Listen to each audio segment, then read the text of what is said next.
back in 2010 actually took a team to the NCAA tournament.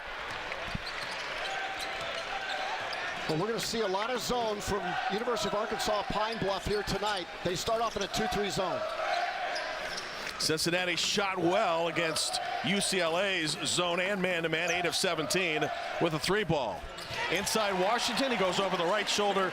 Very tough to stop. Kyle Washington has been unstoppable, especially the last 2 games against Mississippi State and UCLA. Starting 5 for Arkansas PB, Posey, McKnight, Jackson, Steen, and Harper. McKnight shooting the 3-ball 35%. Really good at the line at 80%. You know, in this zone, look for Cincinnati to really focus on offensive rebounding as well as Gary Clark works low. Clark, like Washington, very difficult to stop once they get that deep catch. Clark fails to score there, and it's back to the Lions.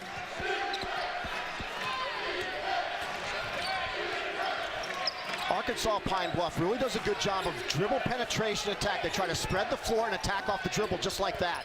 Good attack right there, and off the bank shot. Basket scored by Trent Steen, who averages 7 per game.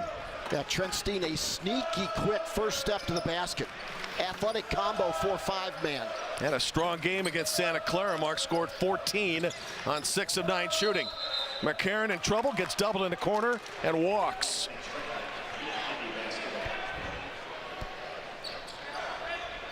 So Cumberland's walk gives the ball back to UAPB in a 2-2 tie just moments in.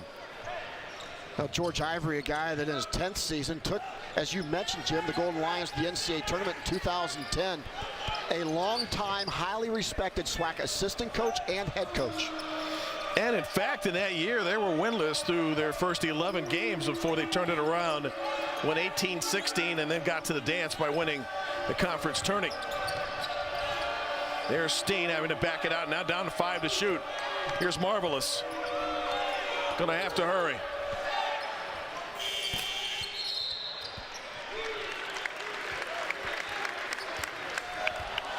Foul underneath. Ball back to the Bearcats. Well, Cincinnati with their matchup zone, it's basically a switching man-to-man. They communicate very well, and when they take away dribble penetration, it is impenetrable. This defense has really played at a high level. I saw it against Mississippi State for the first time. I don't think they were very good at all against Xavier in particular. A little bit better against Florida.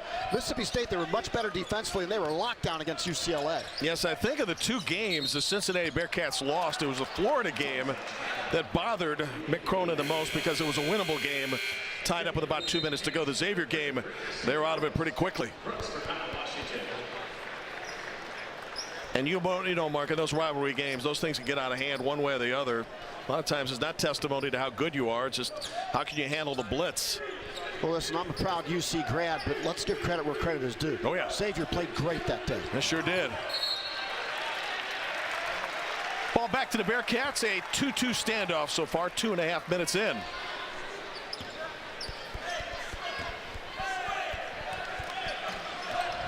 This is Justin Jennifer, who's played 227 minutes and turned the ball over six times. Jacob Evans is wide open, they miss him. Instead, to get it to Clark, official Jose Carrion calls a foul inside, and Gary, who has really improved his numbers shooting free throws, will go to the line for a couple. He's improved his numbers all the way around. When you look at the last 3 games for Gary Clark, he's averaged nearly 10 points a game, nearly 12 rebounds a game, 3 assists, nearly 3 blocks a game, and 2 steals. And one of the key stats that does not show up in the box scores is deflections. You know who leads the Cincinnati Bearcats in deflections? No. Gary Clark. Really? Gary Clark. I mean, he's so active defensively with his wingspan. He plays fingertip to fingertip, and he has great anticipation. I mean, he is literally a stocking stuffer, and that is a reference to the season that we are having a lot of fun with today. And with the 2 made free throws, Mark, now over 84% shooting from the line. Yeah. Violation, 2 fouls, by the way, on Trent Steen of UAPB. In the opening minutes of this game, Cincinnati will have a nice long break after Thursday night's game against Cleveland State from the Horizon League, and then start conference play on New Year's Eve. See if Cincinnati can continue to go inside out. There it is. It's good stuff. Jennifer for 3, a little short though.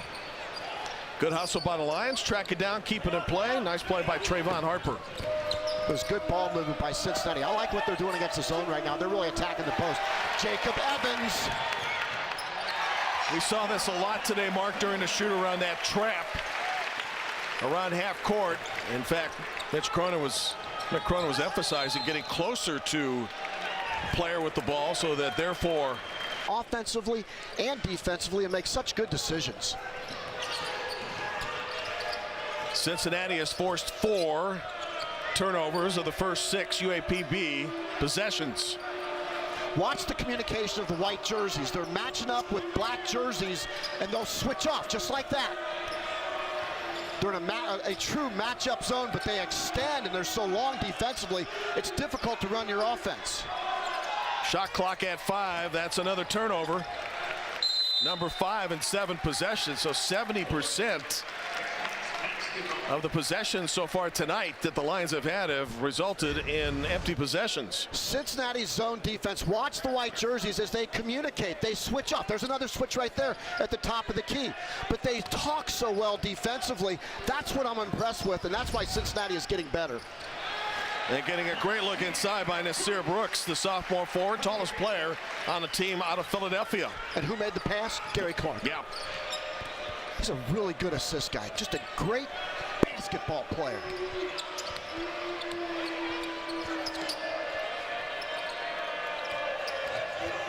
Watch the white jerseys. It's like they're connected by a rope.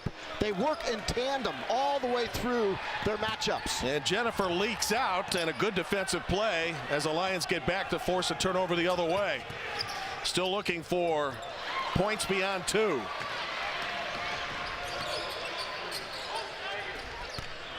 Cumberland inside, foul call, more free throws coming up for Gary Clark. Best major 7 conference in the country as far as winning percentage against each other is the American with 18 wins so far in the non-conference season. That's strong, Jim. That's 4 or 5 bid type of league showing. And since we're talking Cincinnati, the Bearcats forced 15 UCLA turnovers in the first half, got a double-digit lead and never let up. And in fact, that's only the second time the Bruins have lost at Pauley Pavilion in 2 seasons. Well, for all those local fans, think how well the Reds do on the road when they go to Los Angeles and to San Francisco. They don't win very many games on the West Coast. It's a hard trip to make. Cincinnati goes to UCLA and basically punks them on the road. Yeah. Gary Clark now 4 of 4 from the free throw line. Yet another turnover forced by the Cincinnati defense. Jennifer to Cumberland, inside Clark. It's been a favorite target so far. Gary misses that time though, but gets the ball back somehow. And there's the offensive rebounding against the zone. It's vulnerable. Walk, good call. Jerron Cumberland, sophomore guard out of Wilmington. They're expecting big things from him offensively this year. He averages on the season 10 points a game. Is called for the walk. Over the last 4 games, Cumberland has only shot 35% overall, 38% from 3. That's good. But then start doing the math from the 2-point range. That's where he's really struggling this season. It's hard to explain, isn't it? He really struggles putting the ball on the floor and making plays. He's worked on it, but he doesn't have confidence in his mid-range game yet. You can see it in his demeanor. You just feel like Cumberland's a little bit frustrated right now. There's the double team, and Jennifer doesn't like the call, but the official does. That's all that really matters. Yeah, his first personal foul, team's first. Kyle Washington back in the lineup, 24 for Cincinnati. 15, Kane Boone, the transfer from Sacred Heart, it is in as well. And 13, Travon Scott. Airball that one. And here comes Cumberland. Long lead. Having to get rid of it last minute was Scott. Good play back to Washington. Usually that's automatic. And foul called inside as Scott gets another Cincinnati offensive rebound. Guys are relentless on the boards. Well, that's what Scott does. He brings energy off the bench. That's what I love about him. He just goes to the offensive glass. You don't have to run plays for him. You just get him the ball because you throw it up, he's going to go get it. Sophomore Darien, Georgia, drew a lot of interest from teams in the South like Clemson, Alabama, Georgia Tech, Georgia, to name a few. Well, at 6'8", he's a runner. He's got really long arms. Really makes a difference for Cincinnati. Smart move by Jacob Evans III. Inside position, not easy. Went up with it, got fouled. Will shoot it twice. So, Jim, I've seen in person Cincinnati, SMU, Temple, and Wichita State. And the difference in those teams, they're all really good. I think they're all potentially NCAA tournament teams. And I've seen Houston as well, not in a game situation, but in practice with Devin Davis and Rob Gray, who are really good. Kelvin Sampson's got another team. I think this is a 5-bid league right now as I look at it. But the differentiator for Mick Cronin and Cincinnati is the size that they can bring off the bench and the athleticism that they can bring off the bench. Like a Trey Scott, who comes off the bench, brings energy, gives you offensive rebounds, just really makes a difference. First free throw miss for Cincinnati after 5 in a row. The Bearcats easily ahead as anticipated, 11-2. Let's see if Marvelous McKnight can get him going on the other end. And now that Mick Cronin's gone a little bit deeper on the bench, we'll see if this next group communicates as well defensively. It's going to have a pleasant problem at the end of the year. I was chatting with assistant Darren Savino prior to practice today, and I said, is Mick going to settle in on a rotation? He said, well, we're still figuring that out. But really, they play a lot of people, and they've had a lot of production so far out of that group. I think the key guy for Cincinnati to be truly elite is the guy with the ball right there, number 15, Kane Broome. He can't be a transfer anymore. He's got to be a guy that they can go to and rely on. Making the move from the NEC to the AAC is Kane. Game remains 11-2, out of bounds to the Lions. Just one field goal in the game so far. That's it. This is the end where Kane Broome has to exert his will. When he's engaged and is getting up and pressuring at the point of attack, number 15, Kane Broome, is a really good defender. But he's got to be consistent about it. There he is up top right there with the denial. That's a good job by Kane Broome. Going to hang on the coattails of McKnight. Cincinnati forces another turn. Back the other way to the basket. Evans. And he is fouled. Count it. Put him on the line. You may know the history of Jacob Evans III. His mom was a point guard at Grambling. And recently, as Evans wasn't nearly shooting the ball as much as Mick Cronin wanted, Mick informed the media that mom was coming to town and he was bringing in his reinforcements, Mick was, and then mom would straighten him out. Not Mick, Jacob. And Evans right now a chance for a three-point play. Well, he's such a complete player. He's in the top 14 in 6 different American stat categories. He's number 5 in three-point percentage, number 9 in steals per game, number 12 in threes made, number 12 in points per game, and number 11 in field goal percentage, and number 14 in free throw percentage. Wow. That's production. He had 23 points. Yeah, and he had 23 against Xavier, probably the lone bright spot for Cincinnati in a one-sided loss. I mean, he and Gary Clark bring more dimensions of basketball to this team than any 2 single players maybe in the country. Good point. 3 to shoot it. Evans looks to run. And they get bailed out there on a tough pass to Kyle Washington. Cincinnati 9-2 on the season, 7 consecutive NCAA tournament appearances. It likely will be 8, barring anything unforeseen. And you said on our broadcast a couple weeks ago, you think Cincinnati's a Final Four team. I think they are potentially a Final Four team. I've seen North Carolina in person also. The depth that Cincinnati brings on the perimeter and inside, that's what makes them special. And they got 2 guys. They have a dynamic duo that can carry them through the rough spots. Good recognition by Broome to throw up the floater. It is now 16-2 Bearcats. Good anticipation by Scott. Created by the trap, too. He had great vision on the backside. Tough 3 left corner, buried by Trevor Moore, the freshman guard from Houston. Who couldn't wait out to tweet out the fact on June 29th, 2016, hey, I'm going to be a Bearcat.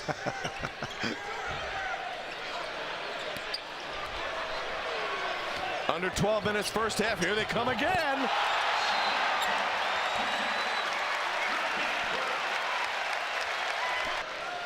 UAPB 9 times, allowing just 7 shots at the goal. It's been suffocating on the back end. Broom with a steal. That's what I want to see from Kane Broom. That's not what I want to see from Kane Broom. That, right there, that's the issue and the challenge for Kane Broom.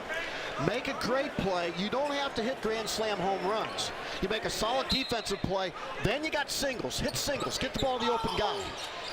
So how difficult is it for him, having been the man to do just about everything at Sacred Heart, as he knocks down a 3 to make it 24-2 to go to a team where they've got a lot of good players around him? The thing that you've got to learn to do as a coach with a guy like Kane Broom is, first, have a lot of patience, because he's going to make plays like that. That's what you want from Kane Broom.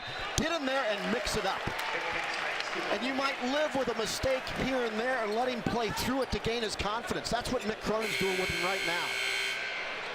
I think he's the key. Really? I think he's the guy that can make them elite. I think Justin Jennifer's a really good point guard. I think he's a great backup point guard. Kane Broom, if he can figure it out how to harness that racehorse in him just a little bit, then Cincinnati becomes elite, Final Four type elite. Jennifer replacing Troy Copain, who manned that point guard position for what seemed like 10 years here at Cincinnati, starting at his teenage years. Good fake right corner, jumper buried. Trevor Moore, 2 field goals. Cincinnati continues the onslaught. Well, no letdown if there was any kind of emotional loss since the game at UCLA, Mark. None. This team's hungry.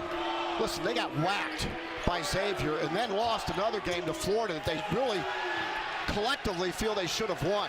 This team is on a vengeance tour right now. And converting defense into offense. Moore again. This time in and out. Clark almost had an offensive rebound. UAPB with the fast break and layup by Christian Robertson. Just their second field goal and the first one in over 8 minutes.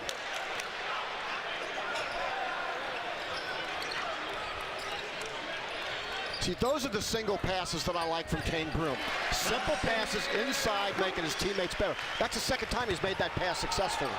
Off the steal, layup for Keith Williams. He's going to be a player here, the freshman from Brooklyn, New York, and Cincinnati's hit the 30 mark. If you're the Lions, what does this defense feel like to you? Feels like you're being eaten one bite at a time. Yeah. Must feel like there are 8 defenders out there. And Lions don't like to be eaten last time I checked. No, sir. They like to do the eating. Usually they're the king of the jungle. Trying to go alley-oop again, and there'll be free throws coming up for Nasir Brooks. Kane Broom, when he hits singles, he's really, really good. Watch this pass from the point of attack, inside, inside out, and an easy jump shot. That started with the point guard decision at the top. And then the very next possession, he does the very same thing. Those are the types of passes I want to see Kane Broom make on a regular basis. Don't worry about hitting grand slams. Hit singles. Here it is again. Very next possession. High post is open. Get it to him. It's a simple game. And Cincinnati scores because he's leading by making good decisions. That pass to the post so far has allowed Cincinnati to get to the free throw line early and often, and the Bearcats at 68% coming in, Mark. 9 of 10 tonight from the stripe. That's an impressive number. It's part of their game that they're hoping to improve. Man, Cincinnati is like wild dogs on lambs. They're just going after it.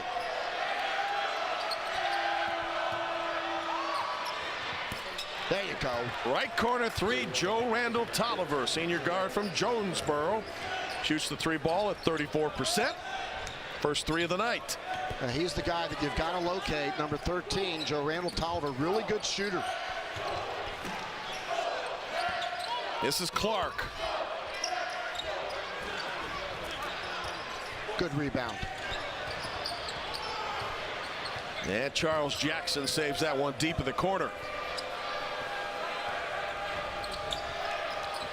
Halftime tonight, we'll talk to UC Athletic Director Mike Bone. Cumberland.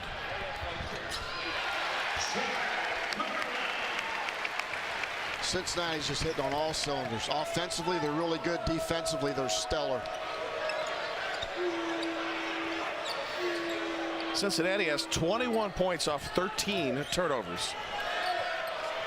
I saw it against Mississippi State when they started figuring it out defensively. Look at that hustle. Up 34-7 court, and you get to go down and dunk it. I used to have an old rule with my teams. Play defense my way, we'll play offense your way. That's what the Cincinnati Bearcats are doing tonight. I like that. BB&T Arena, it's Cincinnati's home this year. Next year, it's to the newly renovated Fifth Third Arena. We'll talk to Mike Bone, athletic director at Cincinnati, about that and other things at the break. But the wins here still count toward their active home win streak, which again is best in the country, as we highlighted in our opening remarks. Wait a minute. I know you're excited to talk to Mike Bone. I would be too, as the athletic director here at University of Cincinnati. It's because he's a Kansas guy, right? But what about the Santa Awards?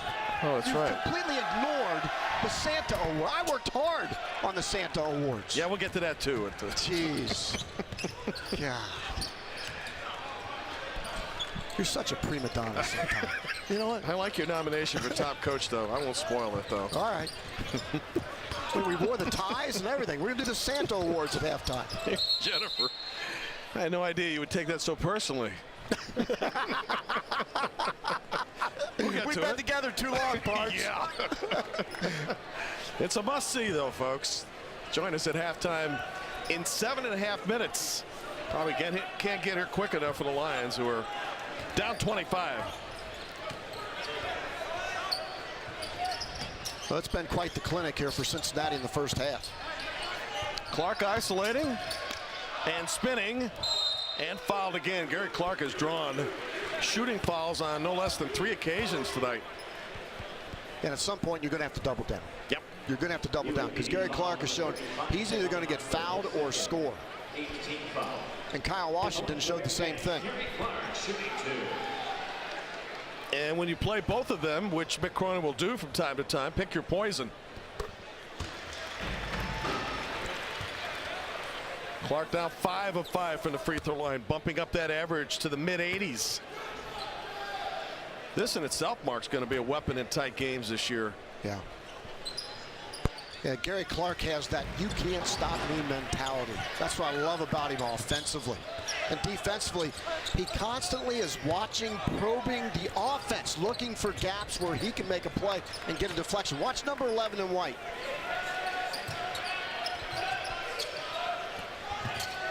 Look at him in a stance the whole way. Staying in a stance. On the give and go, shot blocked. It's because he was in a stance the entire possession. Blocked to Clark, back to offense for Cincinnati. Keith Williams on the turn. Good looking player from New York.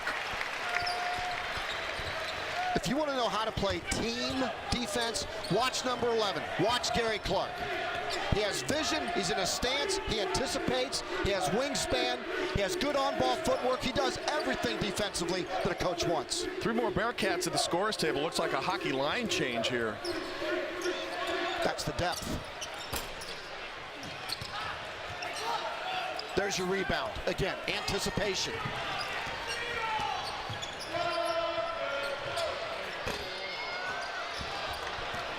Off the long rebound, cheating back the other way is Sprinkle.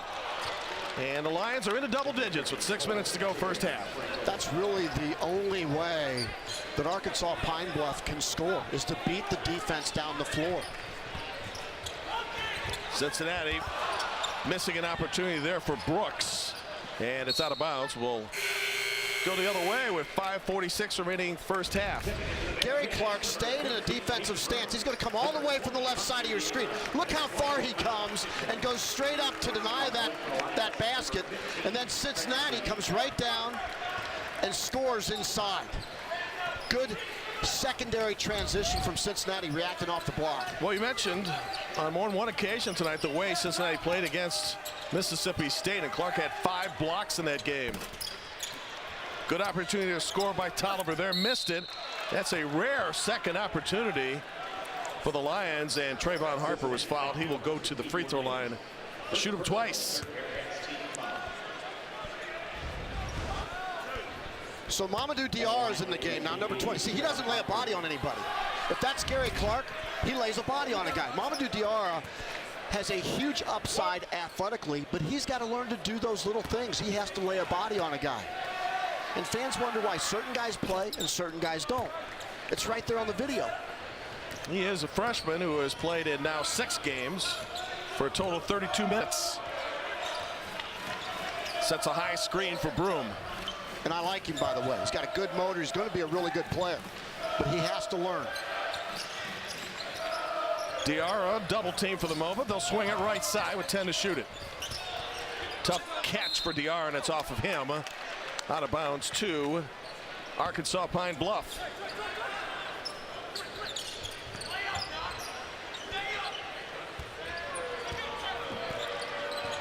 Well, Mick Cronin's going to get an opportunity to look at his depth in this game and, more importantly, develop depth in this game.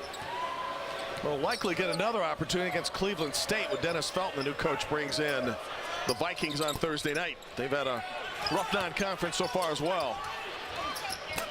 Harper again with the offensive rebound. He's done a good job in the first half. Yeah, he has. He's been really their principal guy underneath the boards. Cumberland on the cut over to Williams, who floats in the air and got it blocked. Good block, good defense. Now Charles Jackson. Harper again with the rejection. Number 35 in black. He brought his A game tonight here in Cincinnati.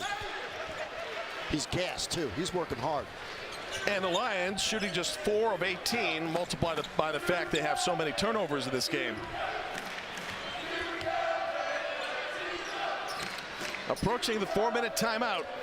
Diarra.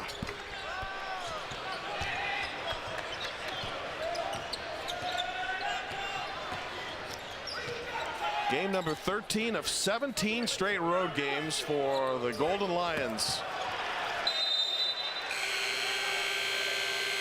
346 high school coaches in the state of Ohio. Yeah, great local high school coach, really good basketball mind. I mean, it's pretty cool that when you're as successful as Mick Cronin is, the winningest coach for his age of anybody in college basketball, and your dad is a true legend in coaching here in Cincinnati in the high school circles. How about that move by Jerron Cumberland moments ago? That's what he's got to do. The two-point definitive move and finish. No one for the Bearcats has attempted more than 3 field goals. And 8 different players have scored off of field goals and free throws.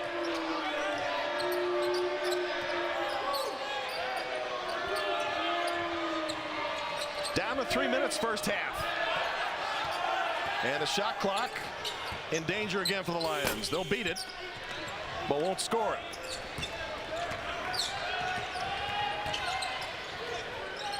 Cumberland a little too strong this time in a 3-point attempt. Good offensive board by Moore inside, and that'll allow Cincinnati to go back to the free throw line, where this evening they are superb, 10 of 11. And you might say, what's the big deal out of that? They're up by 28. Well, you know, that's been an Achilles heel for the Bearcats over some of the past years. Well, the Bearcats, let's take the last 4 games, for example, when we talk about free throws. So over the last 4 games, Cincinnati was outscored by Xavier by 15 from the free throw line and by 4 by Florida. Okay? And those 2 teams shot 30 free throw attempts versus Cincinnati's 17. Now the next 2 games against Mississippi State and Florida, Cincinnati gave up a total of 17 free throw attempts by their opponents. That's strong. A total. Kennedy McKinney for Arkansas Pine Bluff now has 3 fouls. Ball over the Lions with 2.5 minutes to go, and the score 41-12 Cincinnati, and the foul disparity is 9-3 here in the first half. 9 on the Lions, just 3 on Cincinnati. So back up your point from the last 2 games. They're keeping people away from the free throw line. Yeah, I thought Cincinnati had lazy feet against Xavier. They're playing more with their hands, reaching, grabbing. And listen, Xavier's hard to guard too. Sure. Let's give Xavier a lot of credit that way. Cumberland, a kick over to Moore.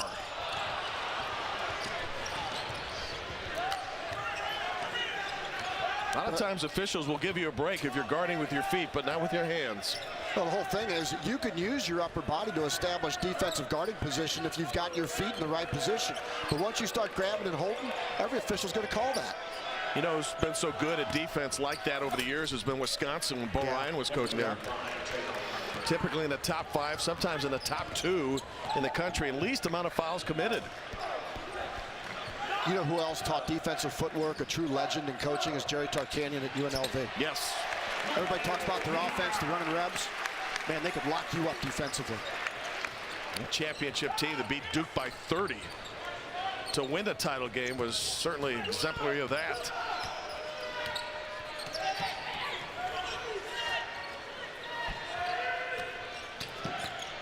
"70 seconds to go, first half." It's good offensive possession. That's a really good job by University of Arkansas Pine Bluff. They moved the basketball. They played together. That was their best offensive sequence yet. By the way, have I mentioned that the Santa Awards are coming up at halftime? Well, actually, you have not. I have.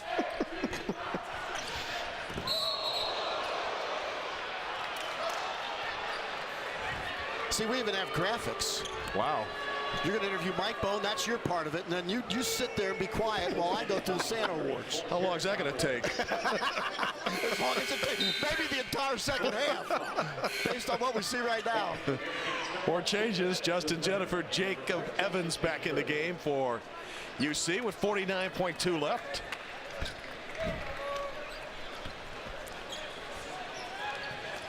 And Marvelous McKnight, who came in averaging 17. Cincinnati has really stifled him, Mark.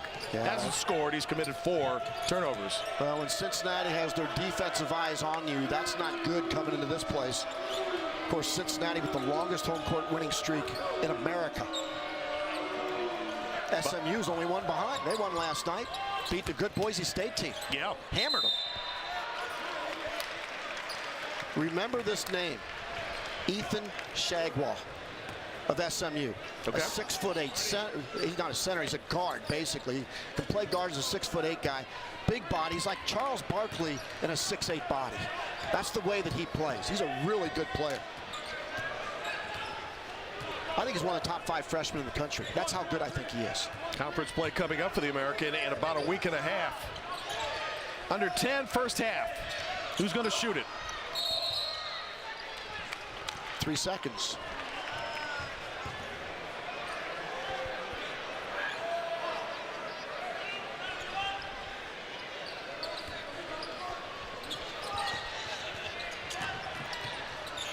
From half court, 9 different Cincinnati Bearcats have scored. Northern Kentucky and Cincinnati in men's basketball. That was all part of using the arena this year. It's a good deal. Yep. It's good for basketball in the local area. Cincinnati pays roughly $19,000 per game to rent the arena as Fifth Third continues its renovation. Steen, who picked up 2 early fouls, is tied up. Speaking of home and home series, as we take a look at the first half stats, and it's all Cincinnati. I mean, 54% to 26%. Points off turnovers 23-2. Bench points 23-7. I think you guys get the idea. So talk about home and home series. How about Ohio State? They're going to open the new building on Cincinnati's campus. And how many years has it been? Several decades, in fact, since Ohio State has been on campus against Cincinnati, and it was a bone of contention between the two schools. Why couldn't they play each other? Well, it's 1961 and 62. That's why they couldn't play each other. Yeah. Cincinnati beat Ohio State, and the Buckeyes never forgot about it.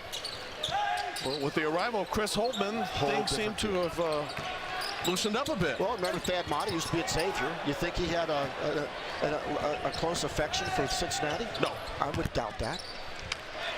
I had 2 sons graduate from Xavier, by the way, in the interest of full disclosure. Cincinnati next year facing Ohio State to open the building, as Mark mentioned, and second half of the home and home at UCLA, and of course the crossroads battle with Xavier. So the home series of games non-conference next year will be terrific. Well, you see this across the American. Tulsa has a home and home with Kansas State. Wichita State has had a home and home series with Baylor, Oklahoma State, and Oklahoma. Houston, home and home with Arkansas. I mean, all up and down. There's some really good home-and-home series. I mean, there are 7 major conferences in the country right now. That's really what it is. In the American right now, if you go with records against the other 6 opponents of those major 7, the American has the 4th best record in the country right now against common opponents in the major 7. Picked apart the Pac-12 and the SEC, winning 10 of the 18 games over the high conferences. That's a 3 for Kane Broome. Got a good look from the left side of the wheel. See, that's where he's so valuable. You have to guard him, and Mick Cronin has him in the starting lineup to start here the second half. Broome now with 8, tied with scoring honors with Jacob Evans.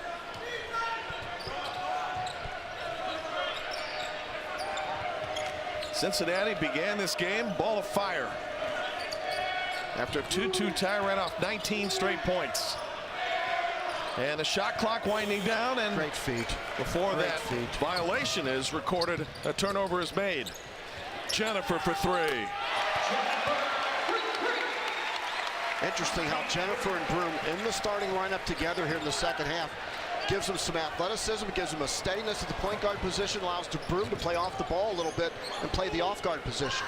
As you see by the numbers, and lost in the shuffle, Cincinnati shot the 3 ball very well last couple of games. 4 of 8 tonight, 8 of 17 against the Bruins in Los Angeles on Saturday. They've got guys that are capable. Oh yes, no question. Here's Broome, open court. He'll give it up. Simple pass. I love that. Almost an and 1 for Travon Scott. He'll get 2 free throws. Look at the on-ball footwork. Look at the stance right there. He's staying wide. Only goes after the ball when the ball separates from the offensive player. And then you get a run out at the opposite end for Justin Jennifer from Kane Broome. That's an interesting little tandem right there. Yeah. This is an opportunity for Mick Cronin to see some different types of lineups in the game. To have Kane Broome, Justin Jennifer in the game together. Well, if you look at Mick right now on the sidelines, he's buried in his left hand.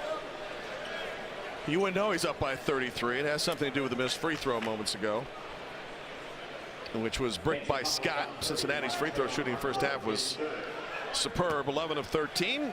Cats have missed the first 3 of the second half. You know, Jim, I go back to my coaching days, which is a really long time ago. And there were times when you lose a couple games. Of course, I would lose more than a couple games. That's why I'm sitting next to you. And life would be miserable. And there were times when I probably made everybody else's life miserable around me. And when Cincinnati lost to Xavier and then a hard-fought loss to Florida, I got to think it was sort of miserable. Sure. You know? I mean, that's just the way it works. But this team has responded. They bounced back against Mississippi State, go on the road to LA and beat UCLA at UCLA. They're playing at they got better. They got better from those 2 losses. Sounds easy, but it's hard to manage as a head coach. Well, really good coaches are tough to be around when they lose because they don't lose very often. And Cincinnati over the last couple of years has lost just 8 while winning 39. They're one of the most consistent programs in the country. Multiple years in the NCAA tournament. Head coach Mick Cronin's name mentioned. Little flirtation with UNLV a couple of seasons ago during the off year. Decided to stay in Cincinnati, where he is a graduate, or he grew up on the west side of town. Washington to the deck. And here come the Lions with a rare advantage. Yeah, it's the only time they can really score is when they beat Cincinnati down the floor. Good job. Yeah, good fake by Joe Randall Tolliver. Also remember, they beat Kansas State just about a week and a half ago. So Tulsa with a win at Oklahoma State, that helps the American elevate everybody. A rising tide floats all boats for a conference that I think right now could be deserving of 5 NCAA bids. Right now, bracketologist Joe Lenardi says at least 4. Houston is on the bubble. Boy, Houston hammered Arkansas, and Arkansas is good. I mean, they beat the dog out of them. Yep. Kyle Washington, don't know if that was a pass or a turnover.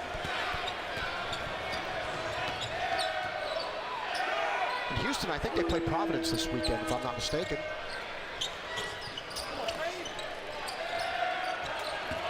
Wednesday night. So tomorrow night, Providence 8-3 plays Houston at the Mohegan Sun Arena in Uncasville, Connecticut. Another big game for the American. Like I said, that Tulsa-Oklahoma State game tonight. Thursday night, how about UConn takes on Arizona? Another great opportunity for the American. Looks like Arizona might have righted the ship, though. Lost 3 in a row out in the Phil Knight Invitational in Portland, Oregon. Didn't win a single game, which was a bit stunning. And Temple plays Georgia on Friday. A big week for the American to establish themselves as a top 4 or 5 tier conference in the country and out of conference play. Do you think Arizona had any effect from the arrest of one of his assistant coaches?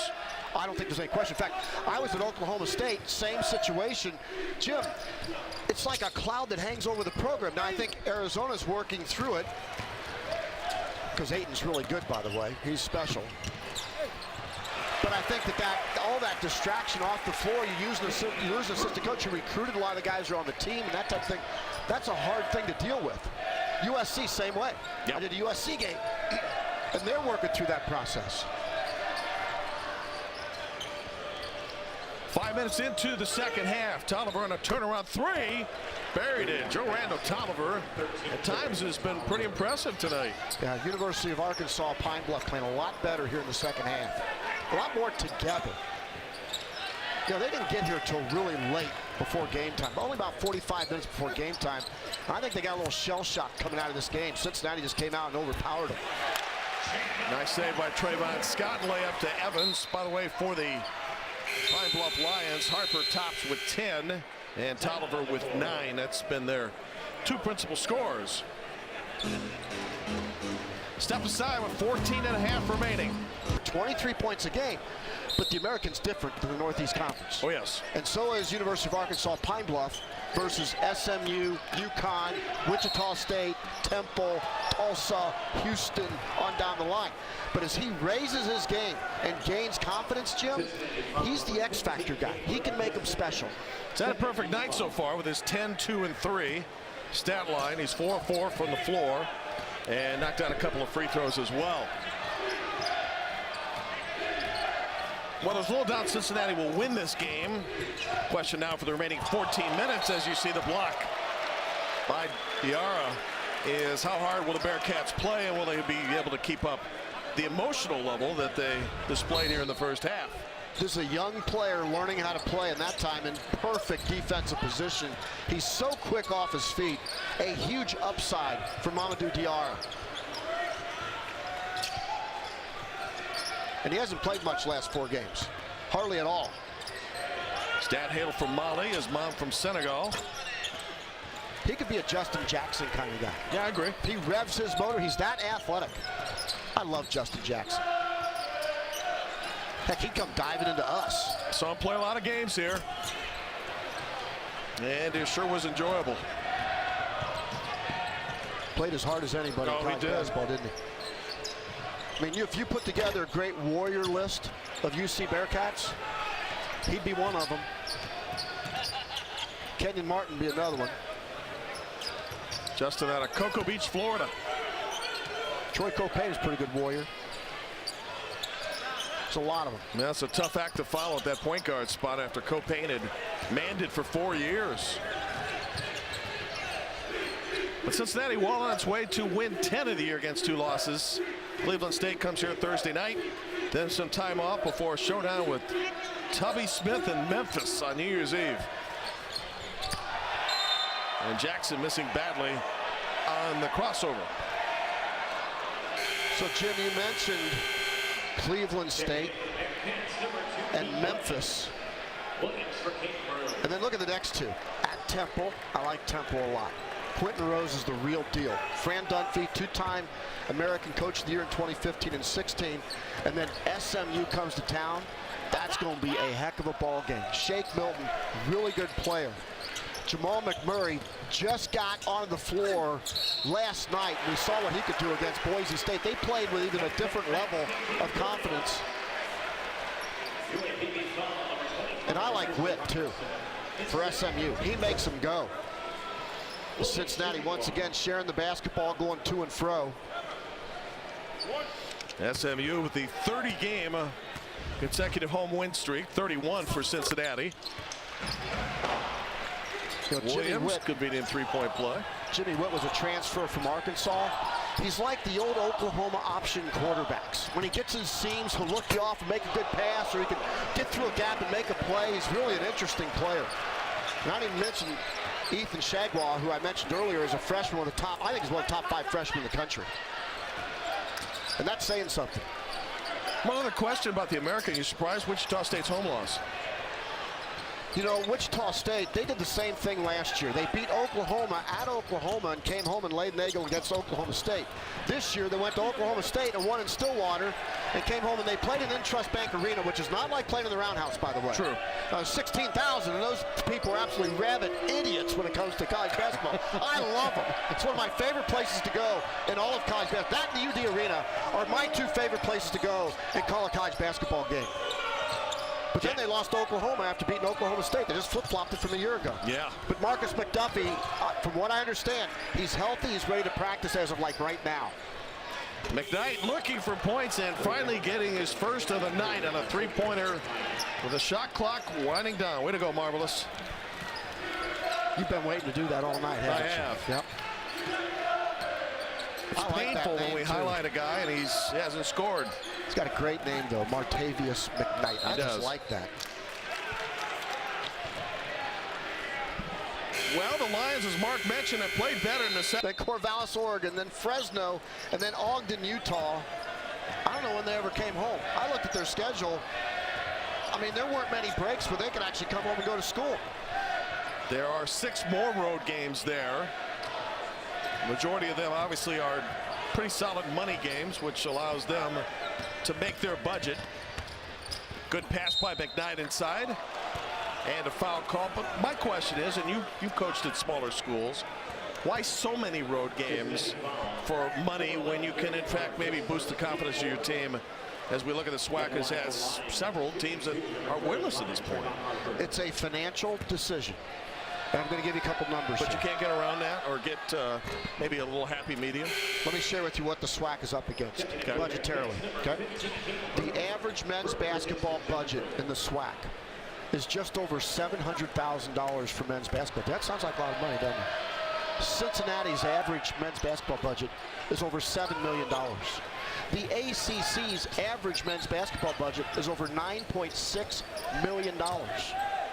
So what happens is all these conferences who have the most money, they buy teams like University of Arkansas Pine Bluff who have budget needs. They'll get $85,000, $100,000 for playing this game, and it goes toward developing their program. And depending on where you are in the college basketball landscape from a budget perspective, that's how many bye games you play on the road. Look, I don't like it. I don't think there should be any bye games. I think it should be home and home because the net effect is that the conferences and teams with the most money buy the most number of home games and slant all the computer rankings in their favor based upon their non-conference schedule. It's simple math, Jim. By the way, Kane Broom continues his perfect night. He now is 5 of 5, 3 of 3 for the arc with the 3 knockdown moments to go for 13. Harper is tops on the other side. Travon's got 14 and 6. Well, George Ivory had a team back in 2010 that started off 0-11. Yeah. Finished 18 and 16 and got to the NCAA tournament. So look at Texas Southern, Mike Davis. I mean, that's a program that goes on the road. They use that money toward their athletic budget and toward their men's basketball budget. And Texas Southern is always a factor when they go to the NCAA tournament. Now, you're kind of scratching your head when they're a 16 seed. You don't necessarily want to play those guys. No. Now coached by Mike Davis, who's had a lot of success in the NCAAs. Look at the move by Washington. And Kyle Washington heads to the free throw line to shoot 2. You know, Pine Bluff in 2010, they actually won an NCAA tournament game. They beat Winthrop 61-44 and then lost to Duke in the first round. So that's another money play right there. When you play in the Dayton, in the play-in game, that's worth $270,000 for 6 consecutive years. Not $270,000 total, $270,000 every year for 6 years just with 1 win. So by moving ahead like that, University of Arkansas Pine Bluff, that means a lot to their program and to the SWAC because they share it. You don't think after beating Winthrop that they were overconfident against Duke, do you? No, I don't think so. I don't think so. And what a great opportunity for this program to play Duke in the NCAA tournament. Pine Bluff has already equaled and bettered their first half total of 16. They have scored 18 points in the second half. The Lions are down 61-34. And that's had a lot to do with avoiding empty possessions. Broom in the drive to the basket. It is perfect. Knight continues. He's really good, Jim. He can make a big difference, but can he do it against the SMUs of the world, the Houstons of the world? That's the question for Kane Broom. I believe that he can, especially with the cast he has around him. And he's slowly but surely getting used to the quality of players. Clark inside. Clark gets another try and said he gave it up. And he found Jacob Evans loose. Boy, is that unselfish. Okay, Kane Broom made a heck of a pass. He's really playing a high level tonight. You know what Mick Cronin says about Clark? He says he's such a nice guy. He said, I hope the good Lord thinks I'm half as nice as he is. The good Lord is going to have to be merciful to make that happen. I love Mick. Here's Washington inside. He doesn't miss those, but he did miss that one. Clark, though, to clean it up and keep it going. And this one headed toward the folks with the expensive seats here. Show Kane Broom again in action, number 15 on the break. Really good vision as he takes the ball in the basket, reads the defenders, takes what the defense gives him. On the very next possession, look at that entry pass right there. Again, takes what the defense gives him. Clark's wide open, gives it up to his teammate, Jacob Evans. There's that dynamic duo, that 1-2 punch that does everything for the Cincinnati Bearcats. The diversity duo. That duo and the rest of the Bearcats will finish up non-conference play Thursday night. Then off to the holidays and then back from Memphis on ESPNU on December 31st.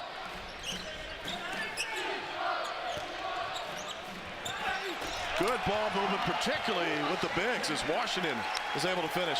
Scott with the assist. And Travon Scott, Trevor Moore have got some time tonight. Yeah, they have, and they've done well, too. They've earned more minutes in this game. 7.5 to go. I'm looking forward to SMU coming to Cincinnati. I think that's going to be an absolute war. And SMU, one of many conference games already sold out here at BB&T. In fact, Cincinnati's done very well in season tickets this year, even though not playing in their home arena.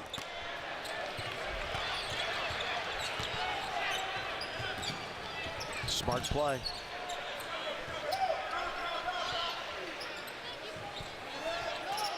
Good ball movement. Just about everybody got a touch on this possession. Let's take a look at Gary Clark and what he games. Intended for Williams, still got off the shot somehow. And with under 7 to go, back to Arkansas Pine Bluff. In the dark uniforms tonight. This game tied only once at 2-2, and then it was a Cincinnati blitz. The University of Arkansas Pine Bluff has played a lot better here in the second half. They've just been a lot more under control. They've kind of settled in, competed better.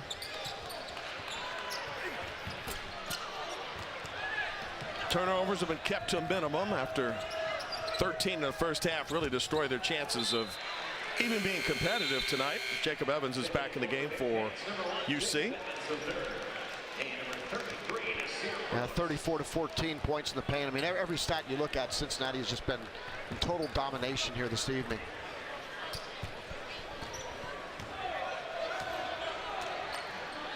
Mick Cronin to this point has played 12 and 11 have scored.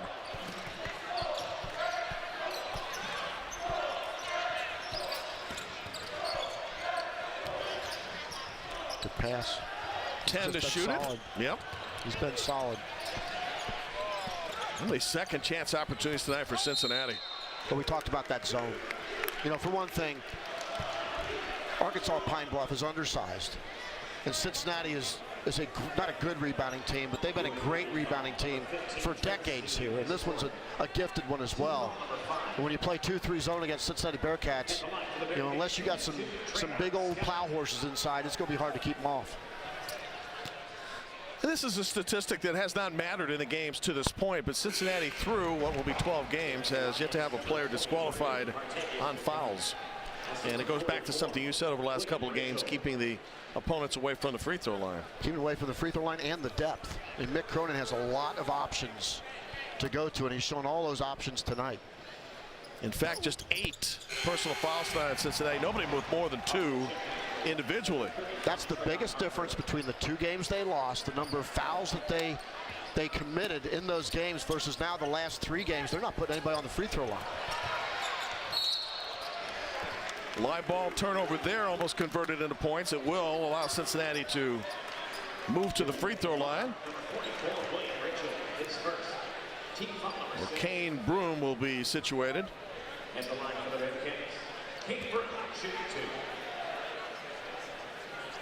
And 22 minutes tonight for the Sacred Heart transfer.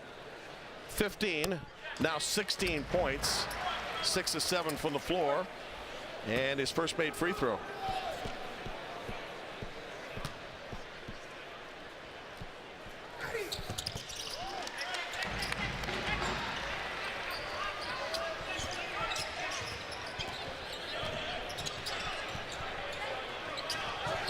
Cincinnati staying with the full court pressure.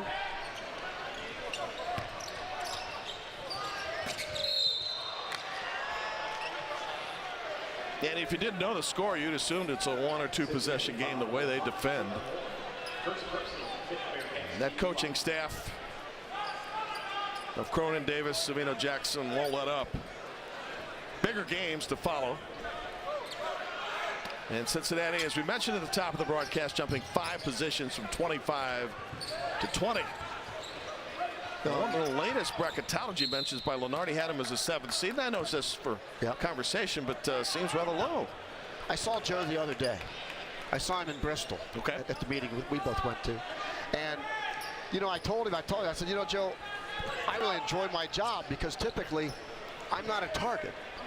So you, on the other hand, he's got a bullseye on his back because, if he doesn't rank, for example, Kansas or somebody like that as a #1 seed, the fans just go after him. Yeah. You really have to have a sense of humor if you're Joe Lenardi, but he's just crunching numbers. It's whatever the numbers of the computers tell him, that's what he's sharing with the fans.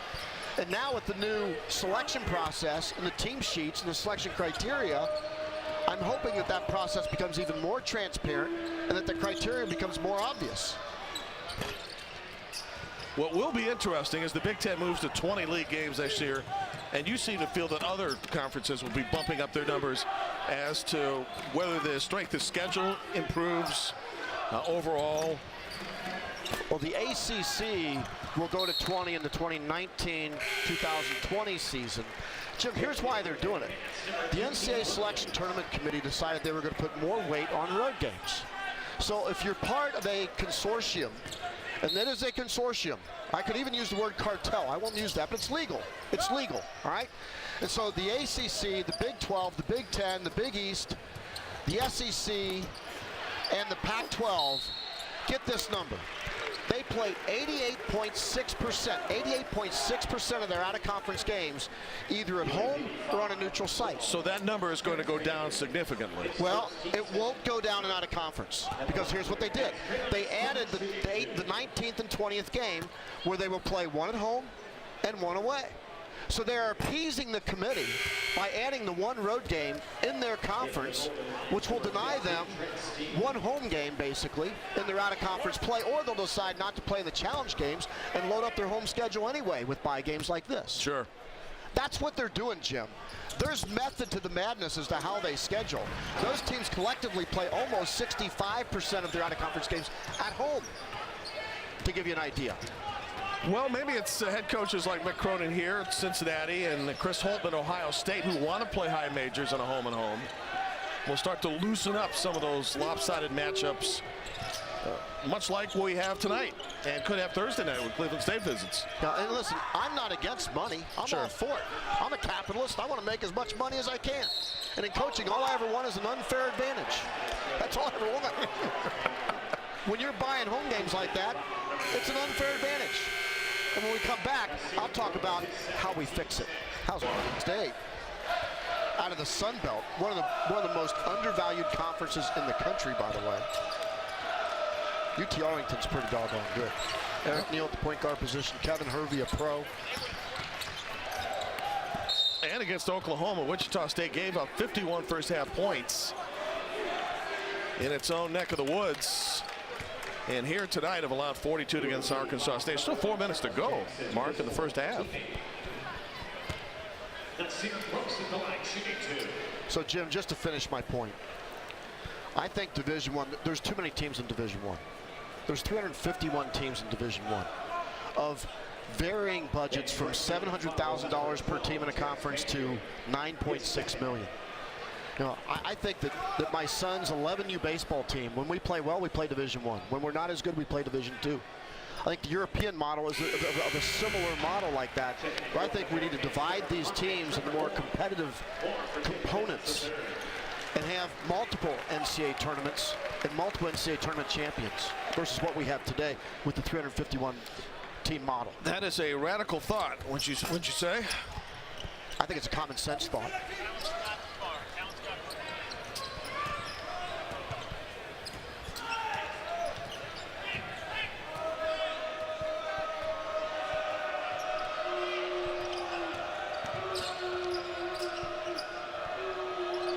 What University of Arkansas Pine Bluff has done here in the second half. They've just played with more poise. They've been in attack mode. Basically played Cincinnati even in the second half. Sure have. Cut down on the mistakes, which has mattered a lot. That's something that Coach George Ivory can build on.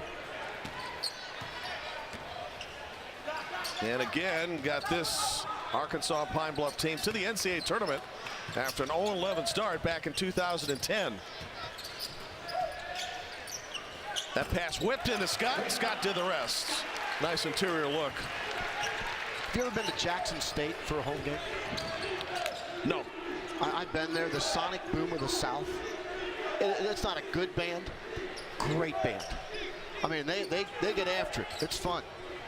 There are some terrific Southern bands, particularly those in the Southwest Athletic Conference, but a lot of times people come to enjoy the halftime show more than they do the game itself. Elite bands.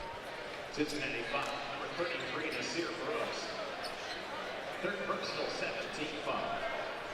17-5. Travon Harper's been a bright spot for the Golden Lions. 14 points, 31 minutes played.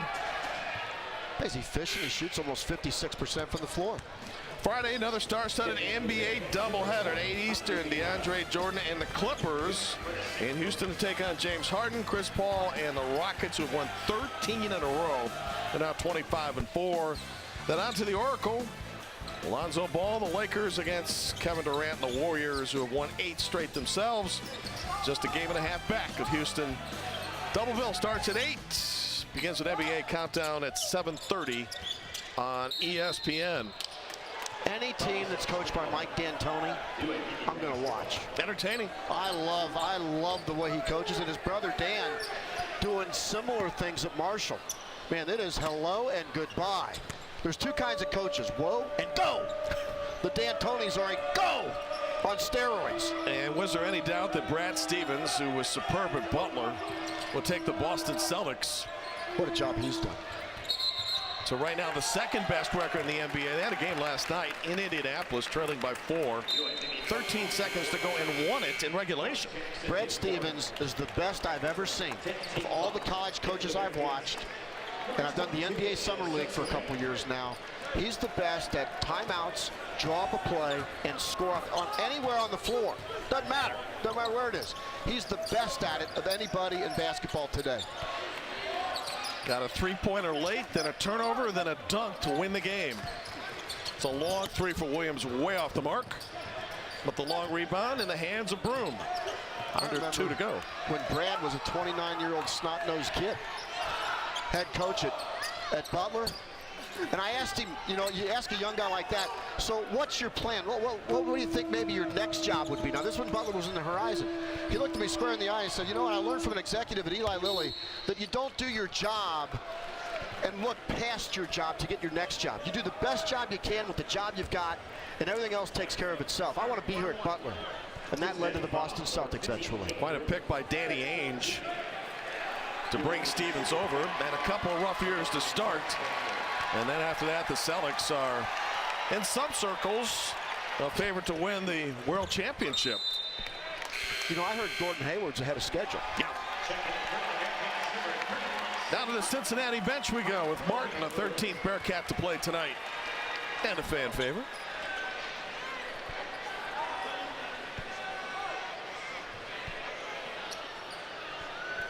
You know, there was no coach, I can't remember his name now, but he'd just say, he can take his'ns and beat your'ns. And he can take your'ns and beat his'ns. That's how good a coach he is. Could have been Abe Lemon. Could have been. Yeah, it was like an Abe Lemons or something like that. The Baron, Rupp, Lexington. Diarra, pass inside Williams. Well done.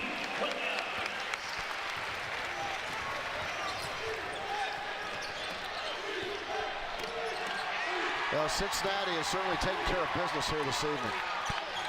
Nice. McKnight able to knock down a three, and he has had a good second half. Yeah, bright spot. A couple of made threes with 8. The Golden Lions can build on this second half performance.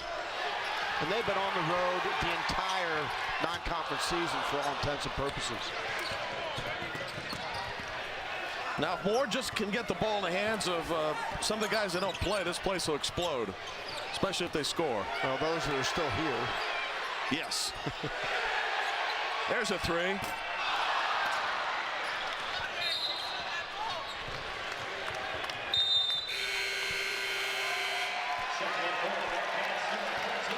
That's it for Trevor Moore. Well, now Jackson Barton the game, number 14, Sam Martin, number 31. And Keith Williams to the bench as well. Under a half minute to go.